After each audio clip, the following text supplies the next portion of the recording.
mudah-mudahan bisa menjadi inovasi, menjadi satu motivasi bagi anak-anak dan cucu kita. Itu Mas Edi. Betul betul Kira-kira sekali. demikian Pak Edi. Oke Pak Arjuno, semoga saja buku ini kan menjadi warisan yang luar biasa nih Pak Arjuno. Karena sejak BUMN awal sampai sekarang ada subholding yang di Pak Erick Thohir, itu intinya itu di buku Bapak ini sebenarnya. Ini kayaknya ke depan sampai 2045 lah mungkin ya, sampai BUMN luar biasa nanti seperti yang dicita-citakan akan terwujud ini ya. Memang step by stepnya itu ada di buku Pak Herjuno ini. Pak Herjuno. Jadi kemarin kita juga baca, eh, sekarang kita coba masuk ke holdingnya dulu Pak Herjuno. Mungkin tadi kan sudah introduction yang luar biasa. Dan kita juga tim riset kita juga pernah lihat ternyata tadi Bapak Herjuno juga pernah menyebutkan pupuk Indonesia tadi ya. Pupuk Indonesia itu tercatat sebagai holding pertama BUMN. Ternyata saat menjadi holding company itu banyak sekali permasalahan Pak Arjuno dan terjawab di buku Bapak ini di menata organisasi. Di sana ada namanya digabung ya dari beberapa pupuk, perusahaan pupuk itu terjadi resistensi, terus kemudian ada yang merasa dikerdilkan. Wah, rasa kebanggaan BUMN itu juga mereka terkikis gitu karena apa, disubkan bukan menjadi kebanggaan BUMN. Terus kemudian corporate identity-nya juga hilang. Nah, itu dialami oleh pupuk di PT Pupuk Indonesia karena melakukan holding. Ternyata di buku Bapak ini juga ada step by stepnya. Holding company itu memang berfungsi apa ya, dia itu build, membangun, terus kemudian scratch itu menarik semaksimal mungkin, melebarkan sehingga terjadi suatu hal yang cukup menarik di situ. Jadi memang ada dua bagian ini ya Pak Herjuno di buku Bapak. Nah sekarang teknisnya di holding company yang ideal di Indonesia itu bagaimana? Karena holding company itu tidak mudah. Bayangkan tadi 800 sub unit tadi, wah itu luar biasa. Di perusahaan kita aja menggabungkan satu departemen luar biasa, resistensinya luar biasa Pak Herjuno. Wah apalagi ini luar biasa. Ternyata step by stepnya ada di buku Bapak ini. Jadi bagaimana membuild holding company, bagaimana bentuknya, apakah itu strategic holding atau itu operating holding, ini yang dikritik oleh Pak Mardigu itu Pak. Ini BUMN itu dia itu regulator kok juga operator. Itu ada terjawab di beberapa buku Bapak ini. Mungkin itu akan lebih dijelaskan. Jadi kenapa itu sebagai istilahnya ya, holding company itu ya sebagai bapaknya ya, parenting. Jadi dia itu hanya intermediary, evaluator, dia juga director, jadi tidak cari untung sebenarnya, dia developer. Nah di buku Bapak ini kan ada menawarkan bagaimana sih struktur organisasinya, apakah kita ikut misalnya Khasanah Nasional mereka yang pakai SBF, Sovereign Wealth Fund, terus kemudian apakah Temasek yang cari untung yang masuk ke Indonesia juga mengakuisisi beberapa perusahaan ini termasuk Gojek dan sebagainya, itu ada bau-baunya Temasek gitu. Nah menurut Bapak bagaimana, apakah kita bentuk holding company-nya bagaimana Pak? Nah itu mungkin bisa dijelaskan supaya tidak salah arah ini. Ada super holding company itu Pak Buri nih, setelah itu diganti lagi menjadi subholding. Nah itu mungkin nanti ada arah yang lebih jelas. Apakah mau ke investment, apakah investasi tok? Nah kayak di Temasek itu dia konsen di investasi aja, tidak sampai ke operasional. Nah itu bagaimana Pak Herjuno? Mungkin ini bagian yang sangat penting di buku Bapak ini bisa dikupas dengan lebih dalam. Pak Edi, your Oke, ya. question benar-benar menohok saya untuk menjawab apa adanya menurut pemikiran saya. Ya, ya. Uh, Tolong koreksi kalau saya salah, karena tidak ada orang yang sempurna, Ya, betul, betul. baik di dalam pemikiran maupun di dalam pelaksanaan maupun di dalam cara kerja. Analisis saya berangkat dari perusahaan-perusahaan yang sudah berjalan saat ini. Betul kan Pak Edi? Iya, betul, betul. SBU, BUMN itu sudah berjalan saat ini. Kalau misalnya SBU, BUMN itu belum ada, saya mudah untuk membuat holding company-nya. Betul, betul. Saya buat dulu holding company-nya. Kemudian saya bagi dalam beberapa divisi atau subholding. Tetapi saat ini sudah ada, mereka sudah jalan, mereka sudah ada yang kolaps, mereka ada yang untung, mereka ada yang setengah untung, mereka ada yang menganggap dirinya ini perusahaan nenek gue, jadi gue boleh membuat anak-anak. Ya, betul. No, ini bagian dari yang harus ditata, Pak Edi. Dan ujungnya, saya hanya usulkan satu, kalau Indonesia mempunyai holding company adalah investment holding company. Orang yang tidak paham, seperti tadi dikatakan oleh Pak Edi, bahwa banyak penolakan terhadap sistem-sistem baru karena mereka tidak memahami. Dikiranya holding company akan ikut menata, mengoprek manajemen di operasional. Kalau investment holding company itu tidak. Intinya begini Pak, kalau saya mempunyai perusahaan induk PT A, B, C, D, E. PT A saya ralat ya, bukan PT A, tapi subholding PT, subholding A. Subholding A itu misalnya supply. Saya mensuplai katakan kertas. Saya mensuplai alat tulis. Saya mensuplai katakan alat kerja. Saya mensuplai yang sejenisnya. Saya taruh ada beberapa perusahaan di subholding A. Kemudian saya punya subholding B yang saya punya 4 perusahaan.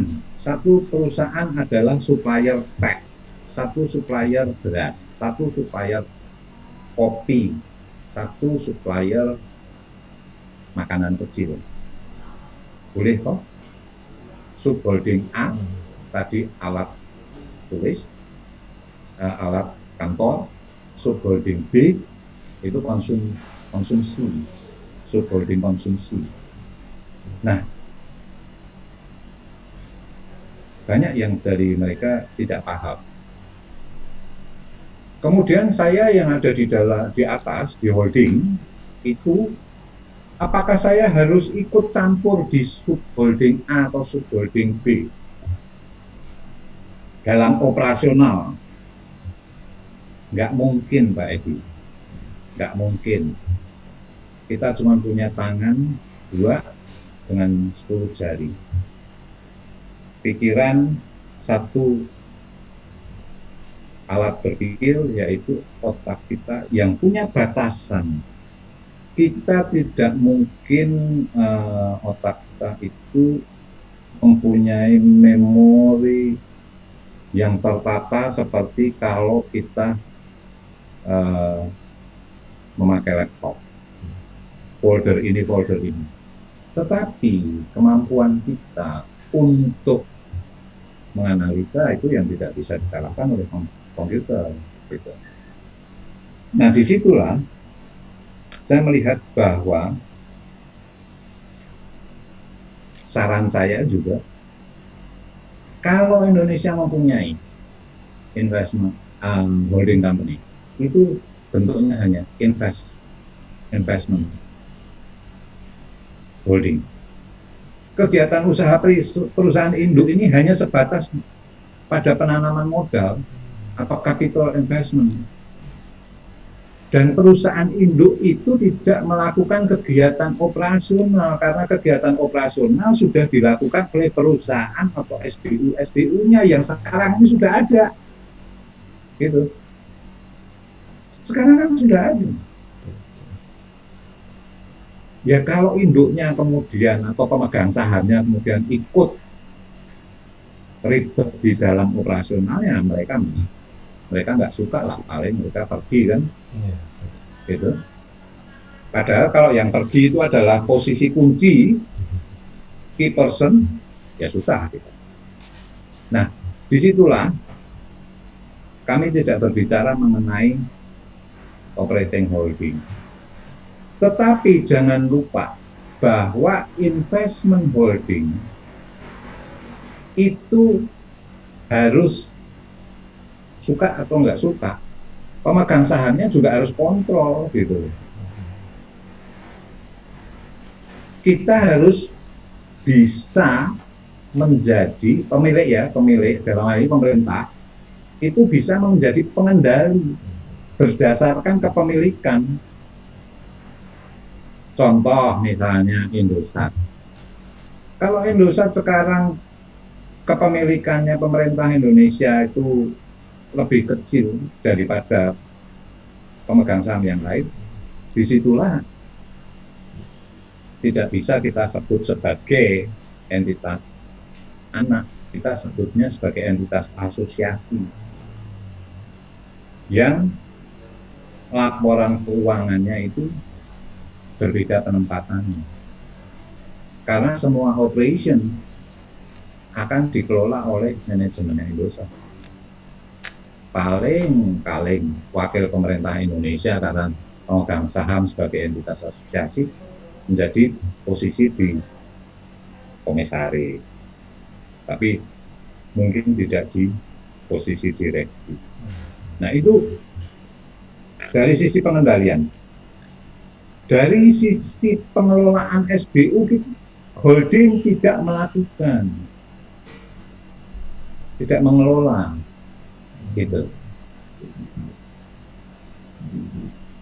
Yang selanjutnya, yang paling penting, holding suka atau tidak suka di saat menjadi, karena menjadi pemegang saham ya, utama ya, itu mayoritas, harus berperan dalam memonitor. Nah, kenapa? Pernah dengar kasus Garuda Indonesia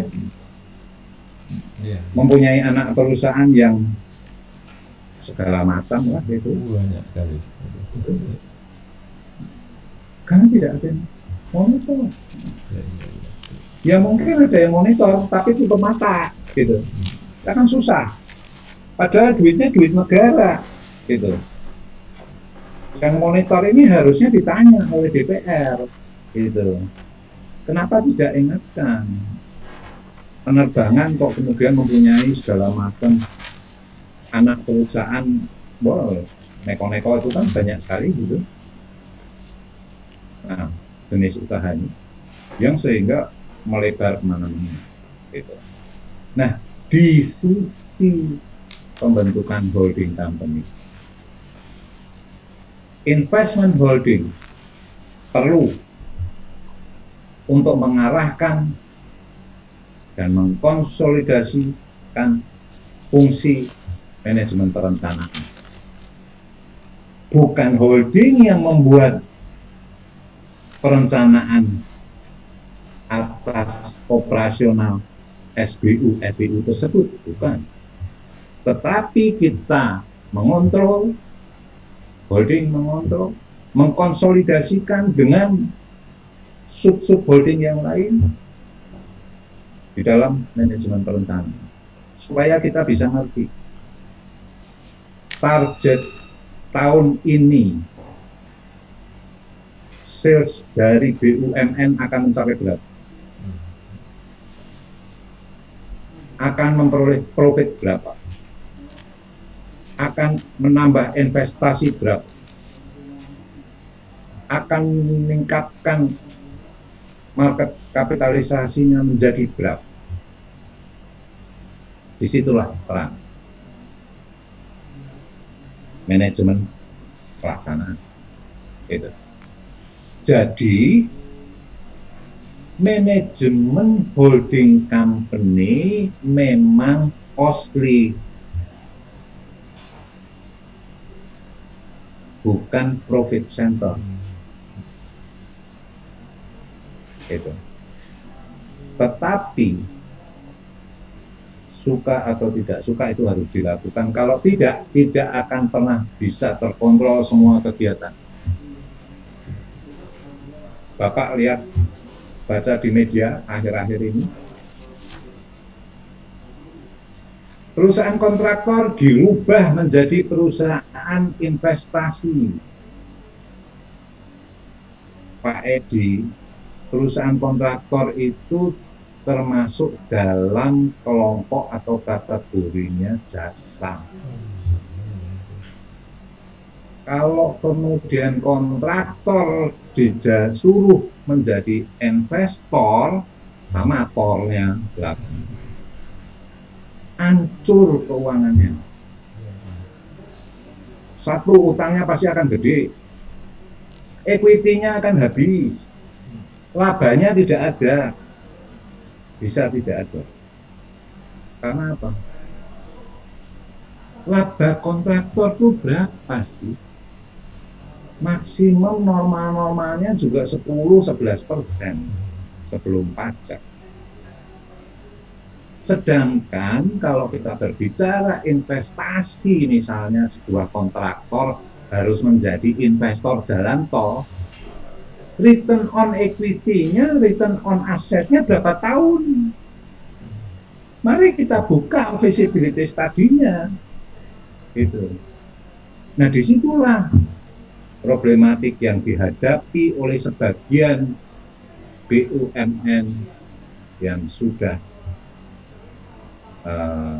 publik dan dipaksa menjadi investor, kontraktor yang juga jadi investor. Lonceng kematian sebentar lagi akan berbunyi, Pak Edi, kalau ini tidak diatasi dengan segera. Nah, kemudian kita berbicara mengenai sovereign wealth fund. SWF itu menarik. Saya kalau tidak salah memberikan beberapa contoh yang silahkan dibuka di googling atau di website mereka tentang peran sovereign wealth fund di beberapa negara, antara lain Singapura. Singapura itu sovereign wealth fund-nya bagus, dan pemerintahnya sendiri masih punya langsung bisnis langsung mempergunakan SWF gitu. Terutama di sektor keuangan. Nah, ada di Malaysia Kasan Nasional Berhad itu. Kemudian di UEA, Uni Emirat Arab, mereka juga mempunyai, dan mereka juga menguasai yang namanya pariwisata, perhotelan dan segala macam. Ya karena itu memang mereka sudah aware kalau satu tempo misalnya minyak itu habis, mereka tetap harus itu. Nah, kemudian di Saudi Arabia itu ada king yang dikomandani oleh Mr. Talal gitu. Jadi itu malah investasinya bukan di hotelnya, tetapi di operator manajemen hotelnya. Jadi dia punya saham di Ritz-Carlton, di Hilton, kemudian di berbagai macam. Nah, di media dia punya Twitter, itu dia pemilik salah satu pemegang sahamnya juga. Jadi itu saya lupa nama holding company-nya, tapi kalau nggak salah King Holding Company, gitu, KHC, gitu. Nah itu bisa dibuka. Jadi kalau melihat itu SWF itu terlambat kayak di Indonesia. Saya sarankan juga untuk dibuat, itu dengan contoh 4 holding company dari 4 negara itu. Mudah-mudahan tahun ini bisa berjalan. Saya dengar kalau nggak salah namanya Indonesia apa gitu, tapi disingkatnya SWFINA. Kira-kira itu gambaran dari saya, Pak Edi, tentang holding company dan pemahaman terhadap holding company yang sangat minim di internal grup itu, dan juga tentang SWF gitu. Dan kalau tidak salah satu hal lagi di pupuk, di grup pupuk itu yang dulu menginisiat, menjadi inisiator holding company-nya kalau nggak salah adalah Pak Menteri ESDM sekarang. Gitu. Dan menurut saya, kalau seandainya rekaman ini dikenakan oleh Pak Erick Thohir, menurut saya PT Pupuk adalah salah satu kelompok usaha yang siap untuk go public meskipun besok atau minggu depan. Paling siap. Jadi setelah saya mempelajari berbagai organisasi yang ada di dalam kelompok-kelompok usaha, PT Pupuk Indonesia itu sebuah kelompok atau holding company yang paling siap untuk go public. Gitu. Berbeda dengan kalau di Pertamina, ya Pertamina itu harus ditata lagi panjang penataannya. Gitu. Kira-kira itu Pak Edi. Ya betul Pak Arjuna.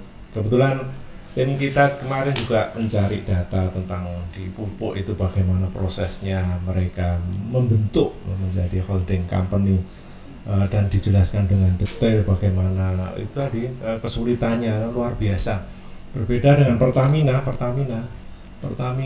maaf kemarin juga di Balongan meledak itu, meleduk gitu, saya juga kaget kok bisa Pertamina meleduk Balongan. Kalau kita lihat di Google Map Pak Herjuno itu gampang kelihatan itu strukturnya, dari situ kelihatan. Kita bisa melihat di Google Map itu sampai 10 meter loh Pak, 10 meter. Jadi di sana tidak mungkin kalau mau diledakkan, ya siapa yang mau meledakkan di situ, luasnya sebegitu. Pakai korek api ya nggak mungkin, itu aluminium semua, besi semua. Ada kembali beberapa orang yang itu pasti kerjaannya Amerika misalnya begitu. Ya memang logis juga, saya melihat di Google Map itu ya Pak, kalau kita pakai kaca pembesar kan bisa untuk membakar itu ya. Nah kaca pembesar itu bisa untuk membakar, kalau difokuskan bisa membakar. Nah katanya itu mungkin dibakar seperti itu. Saya juga kalau melihat di Google Map itu mustahil sekali Pak. Jadi coba lihat nanti di Balongan Pertamina di Google Map, jelas nggak mungkin itu karena lokasinya di pinggir pantai, terus kemudian luasnya sebegitu luas kok bisa. Nah itu cirinya. Saya masih menunggu sih beritanya. Iya. Balongan itu Iya, moga-moga itu hanya kesalahan teknis. oleh apa gitu. Nggih. Hampir tidak mungkin kalau itu dikorek ya, itu nggak mungkin. Terus kemudian Mungkin. ada kritikan juga, Pertamina itu sudah untung Pak di hulu, tapi di hilirnya rugi. Gitu. Nah artinya Ya apa? kan PSO Mas, Iya, sebagian PSO. PSO-nya ya, karena public Ya, service ya tadi. suka atau nggak suka, kalau konsumen pengguna BBM Nggih. itu harus membayar naik sedikit aja kan ribut. Wah, ribut Gitu. Pak. Nggih, betul itu. Padahal PSO. kalau kita melihat sebelum Pak Jokowi, dulu perbandingan antara harga di Jawa yang sedikit saja Betul. banknya dibandingkan dengan Kalimantan, harganya berbeda. Nah itu, Nggih, betul. tapi kalau sekarang sudah seragam Sudah harganya, seragam ya Pak Rijuno. itu bagus.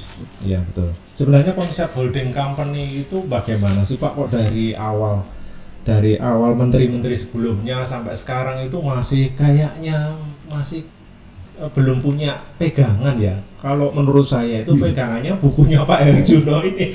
Gimana Pak Herjuno? Sejak menteri sebelum siapa ya, Tantri Abeng atau siapa itu, itu sampai sekarang itu masih kebingungan arahnya. Mungkin harus baca bukunya Pak Herjuno dulu ini. Gitu Pak Herjuno. Gimana Pak Herjuno? Zaman dulu ada Pak Arifin Sirga. Nggih. Oh iya Pak Arifin Pada waktu beliau menjadi Menteri Perdagangan kalau tidak salah, beliau pernah mencanangkan pembentukan Indonesia Incorporated. Menurut saya itu cikal bakalnya. Kata lain atau sebutan lain untuk holding company. Kemudian setelah itu ada Pak Tantri Abeng, gitu. Setelah itu ada Pak Dahlan Iskan. Kalau tidak salah, Pak Dahlan Iskan itu sudah memulai dengan membentuk di PT, sehingga terjadi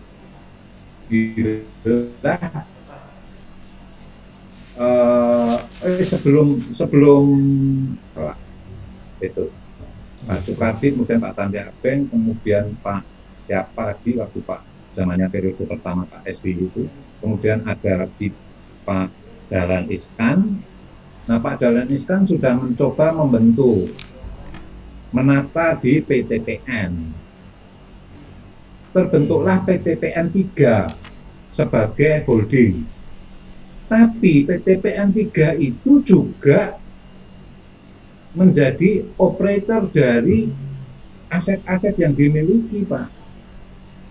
Nah, jadi saya nggak tahu dia menjadi operating holding ataukah investment holding gitu. Ataukah mungkin istilah yang lain, strategic holding. Ya, strategic holding tidak adanya. Sebaiknya ada pemisahan penugasan. Pada saat tidak ada pemisahan penugasan di dalam sebuah SBU yang menjadi holding company, SBU-nya akan bersaing dengan perusahaan lain, dengan anaknya, dengan cucunya, gitu. Nah, untuk menjaga fairness-nya,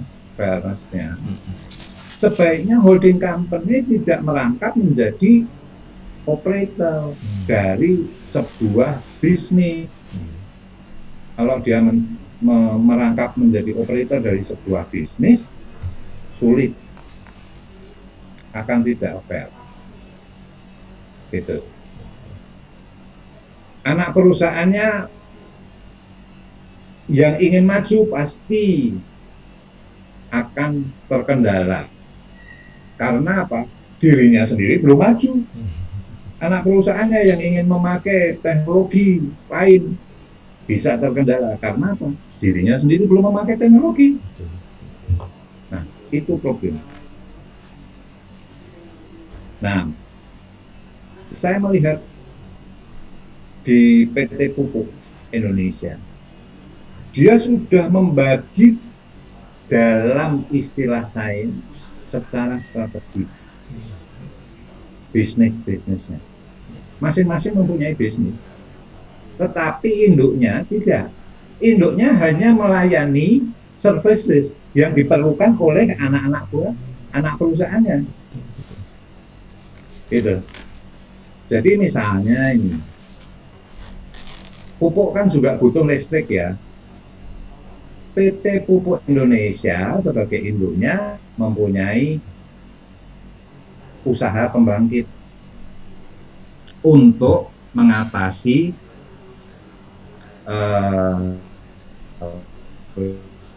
listrik yang diperlukan di pabrik di Aceh, ada di Kaltim, ada di Sriwijaya, ada di mana-mana.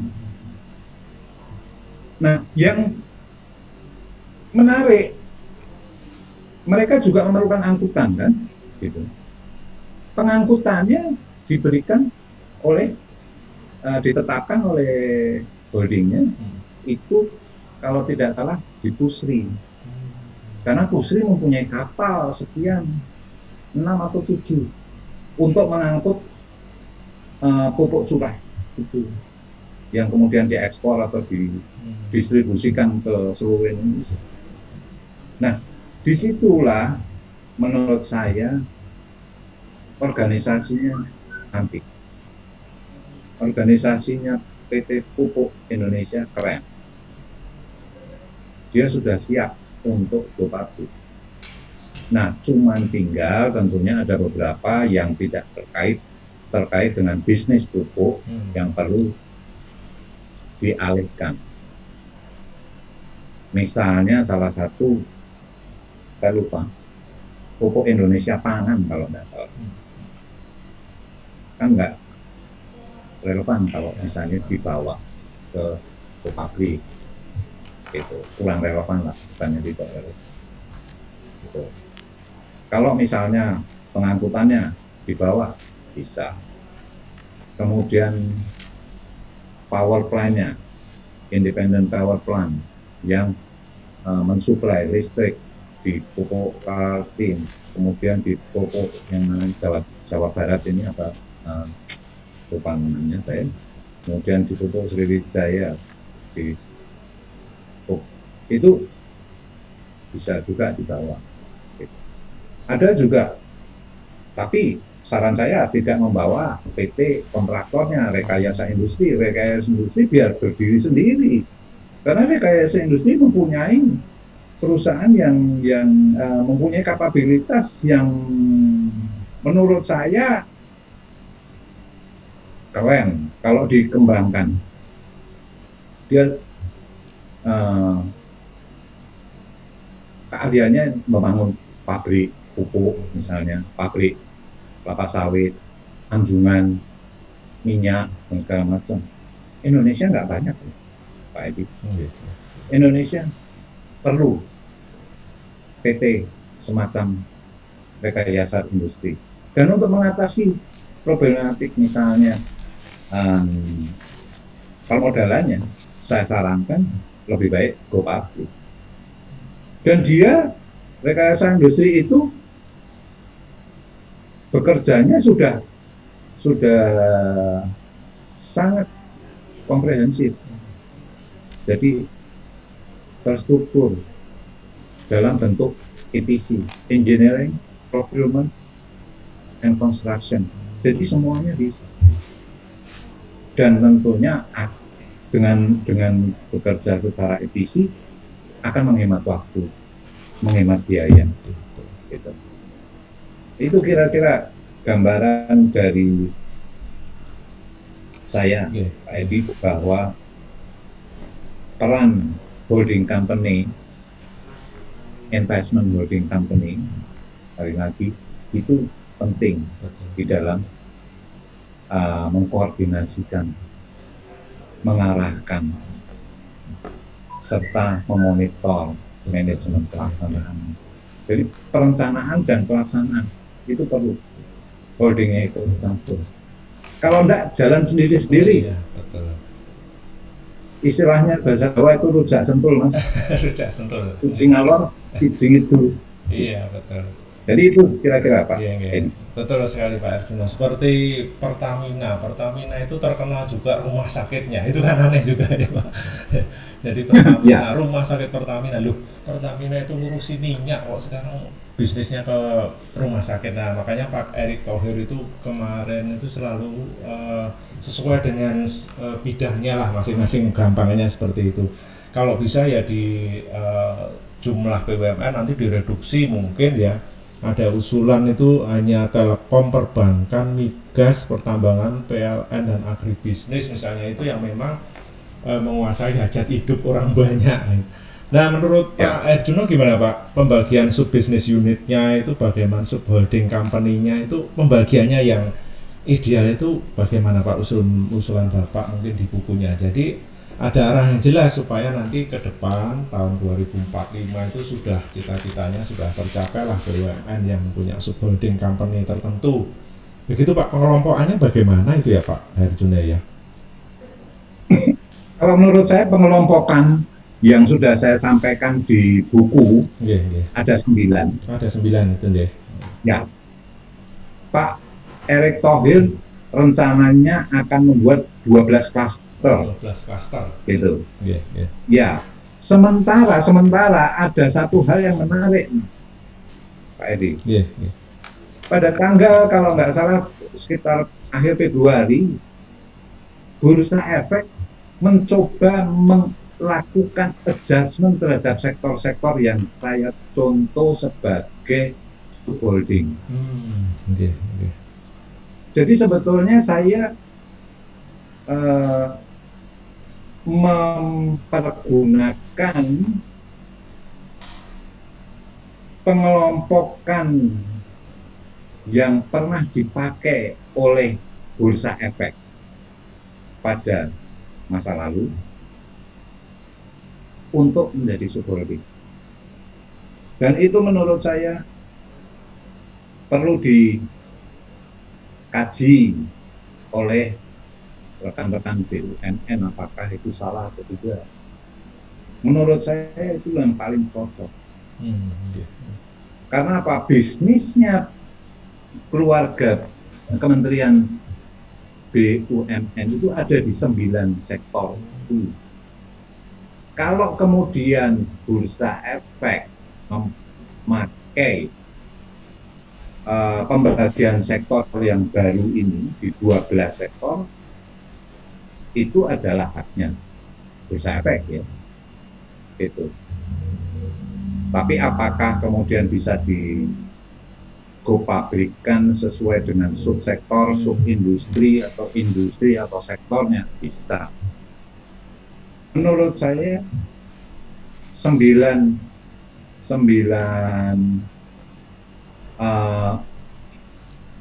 subholding pengelompokan itu 9 itu sangat ideal. Bahkan mungkin kalau dari sektornya, dari subsektornya bisa diredus, dikurangi. Tetapi dari sektornya, menurut saya, pertama, subholding company pertanian, subholding company pertambangan, subholding company industri dasar dan kimia, subholding company industri lain-lain, subholding company konsumsi, subholding company konstruksi, properti dan real estate, subholding company infrastruktur, utilitas dan transportation. Ini karena BUMN tidak mempunyai, yang punya operator. Jadi PT Angkasa Pura I, Angkasa Pura II, Pelindo 1, 2, 3, 4 itu tidak mempunyai, kecuali Jasa Marga ya. Jasa Marga sudah mempunyai jalan. Itu anak perusahaan yang, dan tetapi Jasa Marga juga mempunyai konsesi, mengelola konsesi, bukan mempunyai, tapi mengelola konsesi pemiliknya, gitu. Menurut pemahaman saya yang ada di website mereka. Kemudian yang ke-8 adalah subholding company keuangan.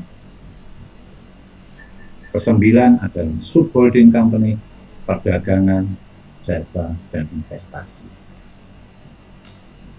Benar apa yang dikatakan oleh Pak Edi tadi, Pertamina kok lebih terkenal rumah sakitnya. Tidak hanya Pertamina, Pak, PTPN lebih terkenal sekarang rumah sakitnya. Padahal zaman kecil saya, PTPN itu merupakan, kalau dihitung berdirinya, perusahaan zaman nenek kita dulu, gitu. Mungkin buyut atau canggah, gitu. Nah, sekarang kebanggaan sebagai PTPN itu hampir hilang. Kita harus kembalikan lagi kebanggaan mengelola PT Perkebunan. Dan perkebunan harus dicek lagi tanah-tanahnya. Jangan kemudian tanah-tanahnya sudah beralih hutan. Usahanya lebih terkenal pabriknya, pabrik minyaknya, minyak kelapa sawit daripada PTPN-nya. Gitu. Lebih terkenal rumah sakitnya daripada PTPN-nya. Nah, ini problem. Karena image, citra dari sebuah usaha itu penting. Saya sudah baca salah satu buku mengenai pengembangan citra.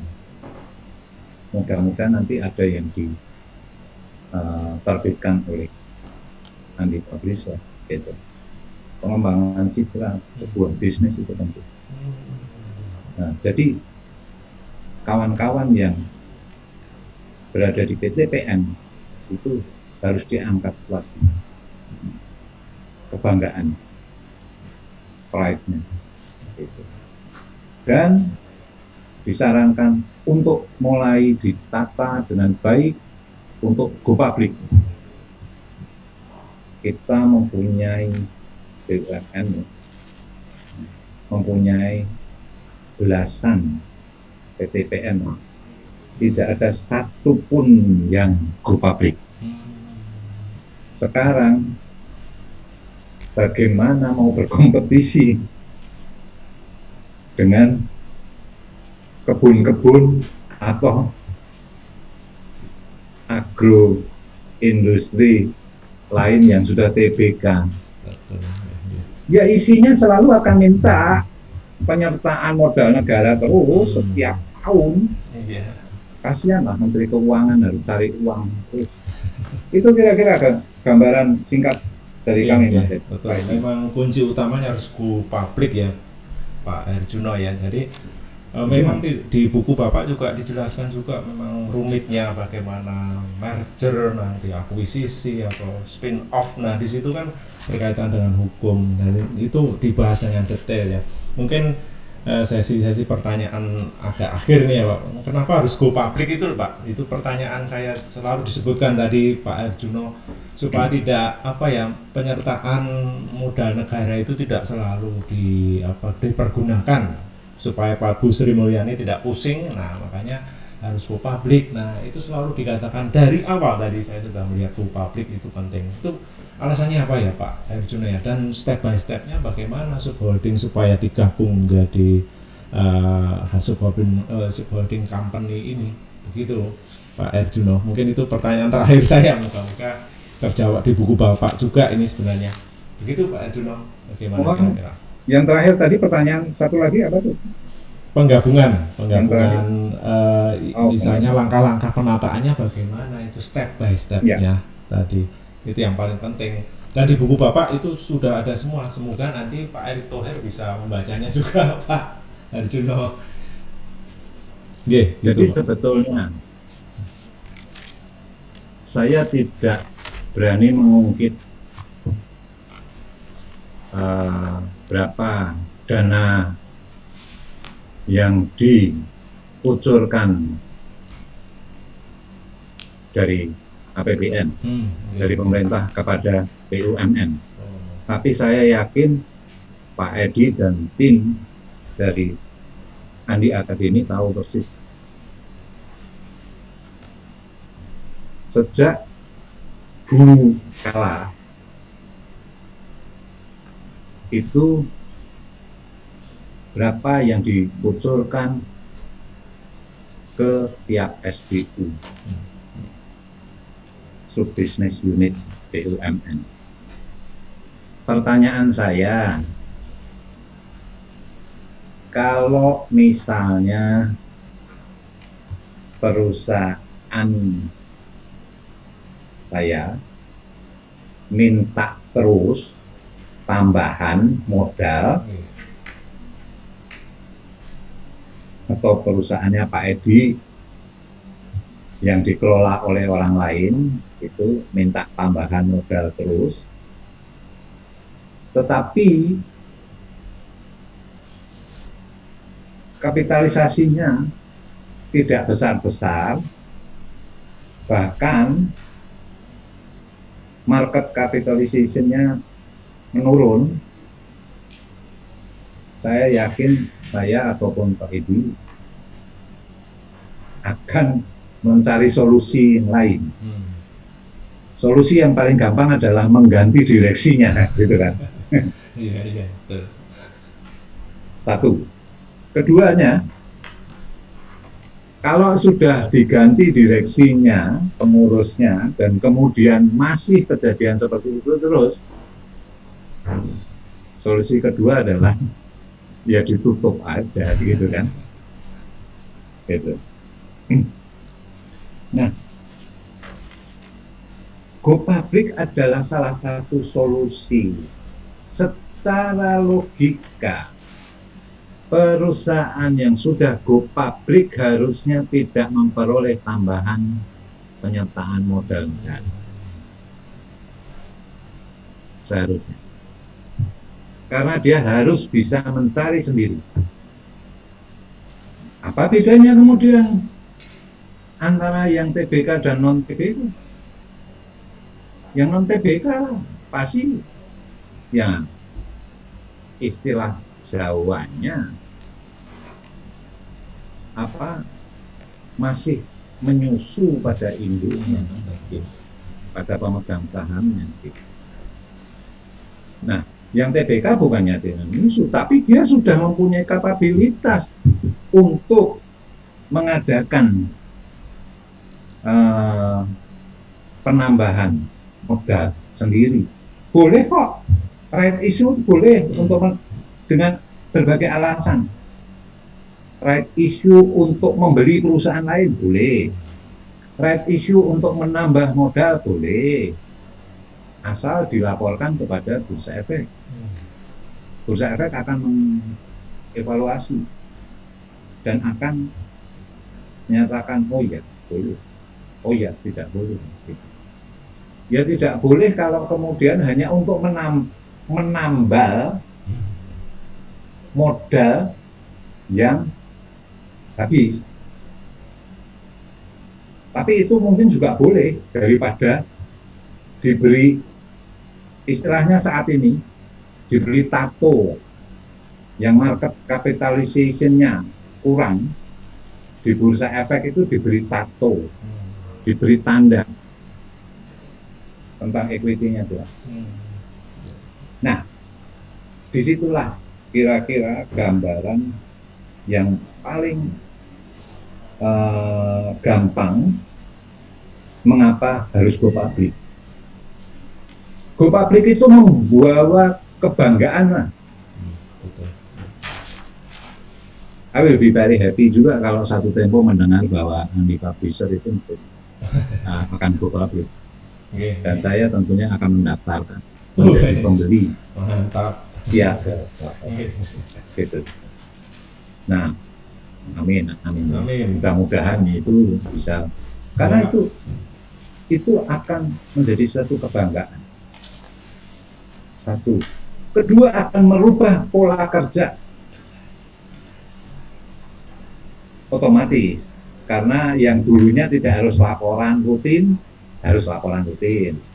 Laporan rutin yang dulunya hanya kepada bosnya, sekarang harus dibuka, Iya, betul. dicantumkan di websitenya, misalnya websitenya Bursa Efek. Itu. Kemudian harus merubah pola pikir. Nah, pola kerja saja sudah harus dirubah, tentunya pola pikirnya harus dirubah. Problem ini yang sering menjadi handicap, menjadi masalah kalau ada perubahan di dalam sebuah organisasi perusahaan. Mereka kelihatannya orang lama alergi dengan adanya perubahan karena mereka sudah nyaman dengan cara-cara begitu. Tetapi saya balik sekarang, apakah yang sudah TBK kemudian mau berubah menjadi private atau tertutup lagi, mau? Enggak mau. Kebanggaan mereka akan turun. Kebanggaan mereka akan turun dan akan menjadi pertanyaan. Nah, tatanan organisasi penting. Menata organisasi menjadi penting. Aspek hukum menjadi penting. Jangan sampai ada aspek hukum yang salah dalam sebuah tatanan organisasi perusahaan TBK. Persiapannya juga tidak kalah pentingnya. Laporan keuangan paling tidak 2 atau 3 tahun sebelumnya dan harus dinyatakan sudah untung. Atau ada juga yang boleh untung, belum untung, tetapi tahun pertama setelah go public baru untung. Itu boleh. Nah, kemudian berapa yang akan dilepaskan? Gitu. Kemudian berapa yang akan diberikan kepada employee? Gitu. Jadi berapa saat yang lalu saya membaca kelihatannya BBRI, Bank Rakyat Indonesia, itu sebagian sahamnya diberikan kepada karyawan. Gitu. Ini menjadi satu kebanggaan yang tidak bisa terbayar, Pak Edi. Go public adalah satu solusi. Go public adalah jalan keluar. Dan go public adalah salah satu pembantu yang tidak kelihatan tetapi bisa dirasakan oleh Menteri Keuangan dan Menteri BUMN dan secara umum oleh pemerintah. Bisa bayangkan berapa harga satu vaksin gitu yang dari beberapa negeri, ada dari Cina, ada dari Inggris, ada dari Jerman, gitu. Kalau kemudian bebannya masuk induknya,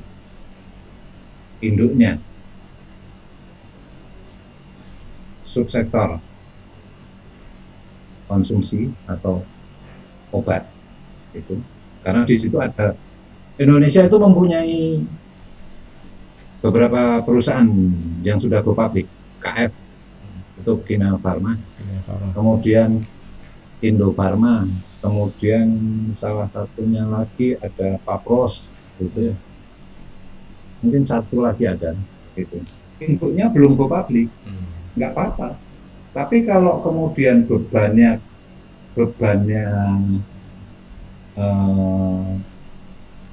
vaksin itu masuk di induknya, suka atau nggak suka, induknya harus disupport, induknya harus disuntik dengan penyertaan modal negara. Itu. Karena saya sudah vaksin dan saya tidak membayar 1 sen pun, padahal kita tahu persis Iya, harganya. vaksinasi itu ada harganya. Betul. Iya.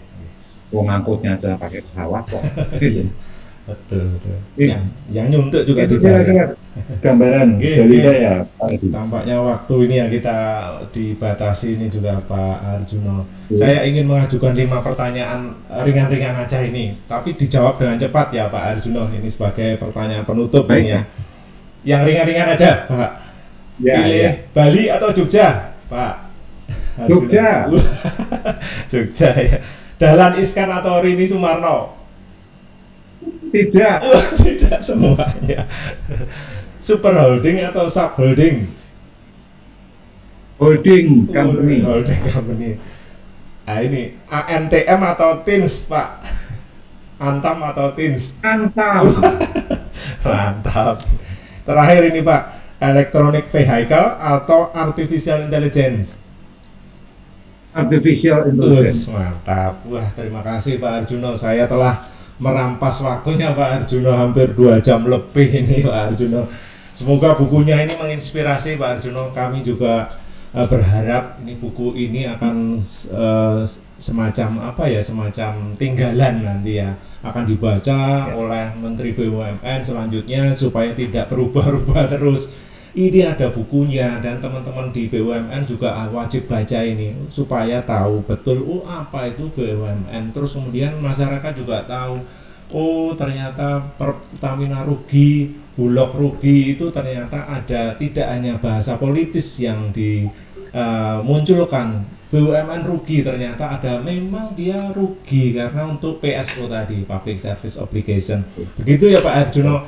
Mohon maaf kalau ada kata-kata saya yang kurang berkenan. Mungkin bagi sobat Andi Academy, bincang-bincang selanjutnya nanti kita akan menghadirkan lagi tokoh-tokoh yang mungkin akan menginspirasi teman-teman sekalian.